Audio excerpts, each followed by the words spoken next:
नमस्कार दोस्तों, my self Seema Singh. I hope आप सब बढ़िया होंगे। जैसा कि आपको पता है, हम यहाँ पे होम साइंस के टॉपिक कवर करते हैं और आज जो हमारा टॉपिक है वो है क्लासिफिकेशंस ऑफ फाइबर्स।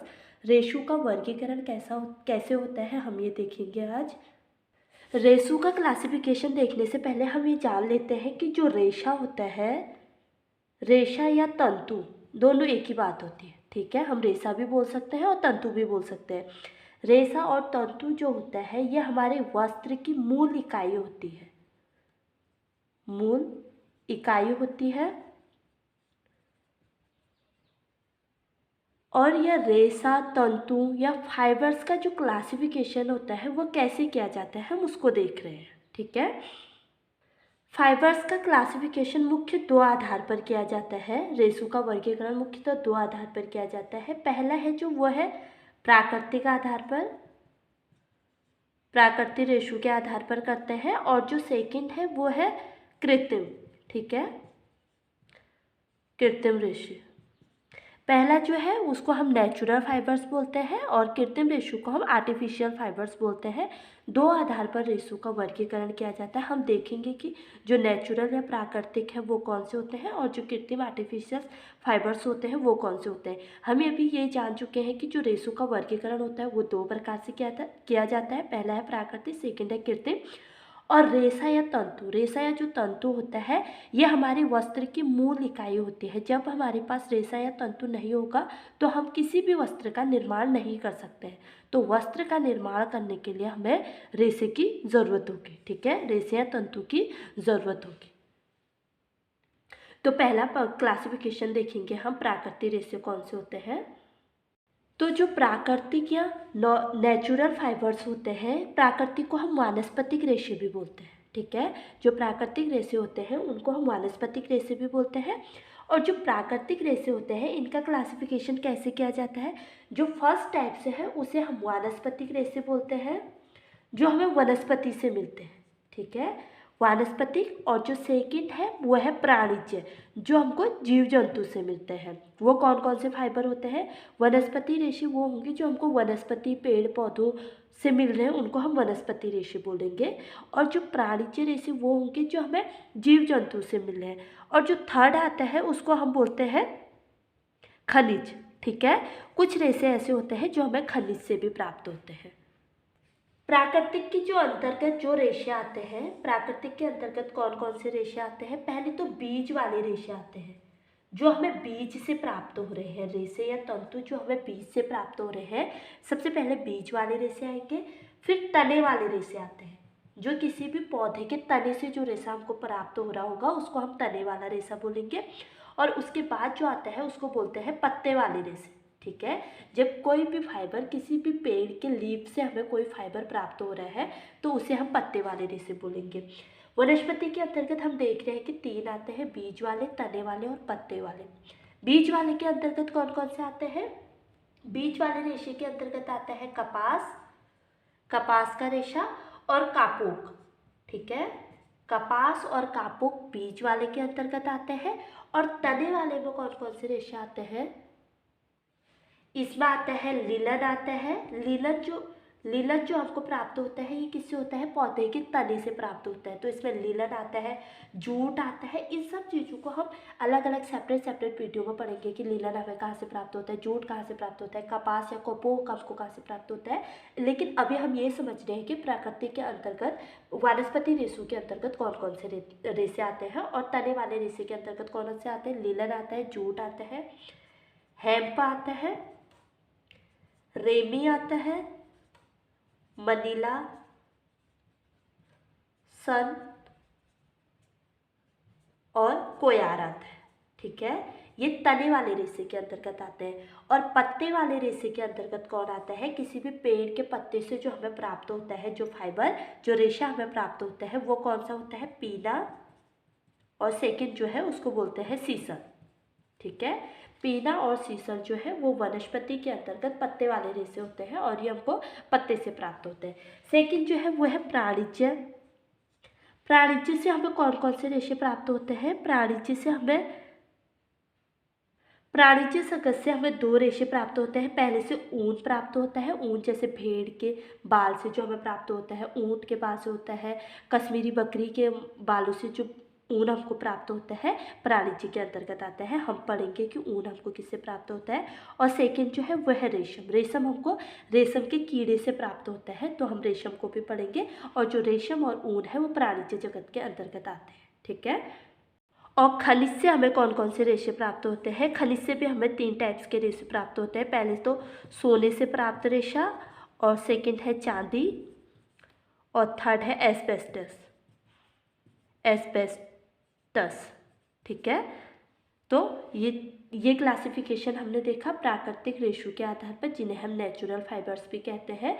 प्राकृतिक रेशों के आधार पर जो रेशे हैं उनको 3 टाइप से क्लासिफिकेशन इनका किया जाता है। पहला है वानस्पति, सेकंड है प्राणिज, और तीसरा है खनिज।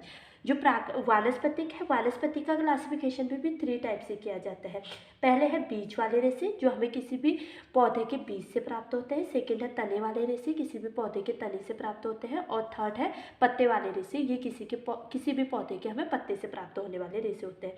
जो बीज वाले रेशे हैं उसके अंतर्गत आता है कपास, कपोक, और तने में आता है linen, jute, hemp, ramie, manila, सन और कोयार। और पत्ते वाले के अंतर्गत आता है पीना और सीसन।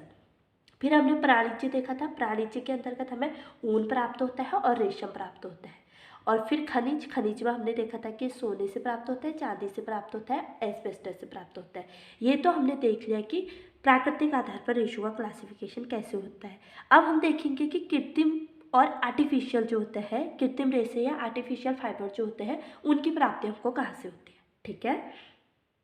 अब हम देखेंगे कि आर्टिफिशियल फाइबर्स का क्लासिफिकेशन कैसे किया जाता है, कृत्रिम रेशों का क्लासिफिकेशन किस तरीके से किया गया है। इससे पहले जो हमने देखा कि प्राकृतिक रेशों का क्लासिफिकेशन कैसे किया गया है। जो प्राकृतिक रेशे कौन से होते हैं, प्राकृतिक रेशे वो है जो हमें प्रकृति से सीधे प्राप्त हो रहे हैं, जिसमें मानव का कोई हाथ नहीं है। लेकिन जो कृत्रिम रेशे या आर्टिफिशियल रेशे वो होते हैं जो मानव द्वारा निर्मित होते हैं, जिसको इंसान ने बनाया है केमिकल की सहायता से, उसने जो बनाया है उसे हम कृत्रिम रेशे बोलते हैं। तो कृत्रिम रेशों का क्लासिफिकेशन कैसे होता है, ये 2 टाइप से होते हैं कृत्रिम रेशे। पहले तो जो होता है उसको हम बोलते हैं मानव निर्मित रेशे, मानव निर्मित बोलो या मानवकृत रेशे, जिसको मानव ने बनाया है, ठीक है। पहले आ जाएगा मानव निर्मित रेशे। और जो सेकंड है उसको बोलते हैं संश्लेषित या रासायनिक रेशे।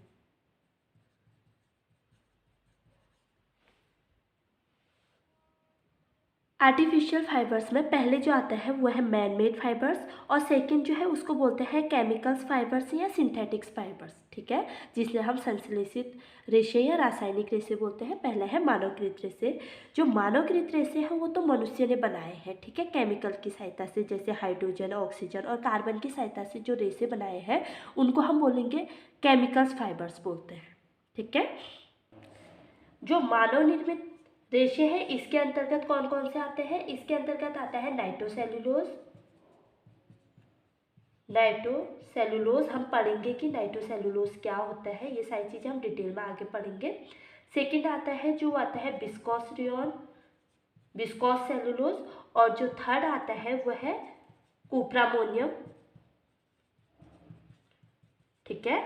तो मानवकृत के अंतर्गत कृत्रिम रेशों में जो कृत्रिम रेशों को 2 टाइप से क्लासिफिकेशन किया गया है, मानव निर्मित या रासायनिक। मानव निर्मित पर आ गया है नाइट्रोसेलुलोज, विस्कोस और कुप्रामोनियम। संश्लेषित रेशों के अंतर्गत आता है या रासायनिक रेशों का जो क्लासिफिकेशन है वो कैसे किया जाता है, इसके अंतर्गत आता है लाइलॉन, सेकेंड आता है डेक्रोन, थर्ड है आर्लॉन, फोर्थ आता है एक्रिलॉन। ये सब केमिकल रेशे हैं, ठीक है, केमिकल की सहायता से इसको बनाया गया है। क्रेस्लॉन, जेफ्रॉन,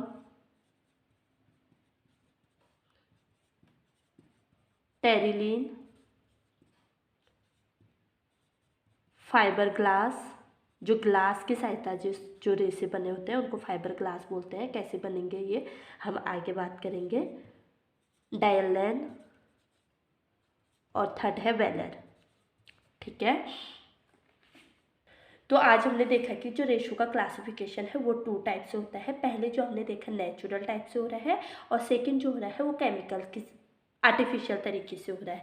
जो पहला प्राकृतिक रेशे है, प्राकृतिक रेशों में हमने देखा था कि कपास आ रहा था, रेशम आ रहा था, उसमें भी वनस्पति जगत से, प्राणी से जगत से और खनिज जगत से आ रहे थे। तो हमने उसमें कपास देखा था और प्राणी जगत से ऊन और रेशम देखा था और खनिज से हमने सोना चांदी और एस्बेस्टस को देखा था। कृत्रिम रेशों के अंतर्गत जो आर्टिफिशियल फाइबर्स आते हैं ये भी 2 टाइप से होते हैं। पहला है मानवकृत रेशे, सेकेंड है संश्लेषित या रासायनिक रेशे। मानवकृत रेशे में कौन से आते हैं? नाइट्रोसेलुलोज, विस्कोस और कुप्रामोनियम आते हैं। और संश्लेषित या रासायनिक रेशे जो केमिकल की सहायता से बनाते हैं उसके अंतर्गत बहुत सारे आते हैं, जैसे लाइलॉन, डेक्रोल, आनलॉन, एक्रिलिन, कैसलॉन, जेफ्रॉन, टेरिलिन, फाइबर ग्लास, डायनेन या वेलर, ये सभी इसके अंतर्गत आते हैं, संश्लेषित या रासायनिक रेशों के अंतर्गत आते हैं।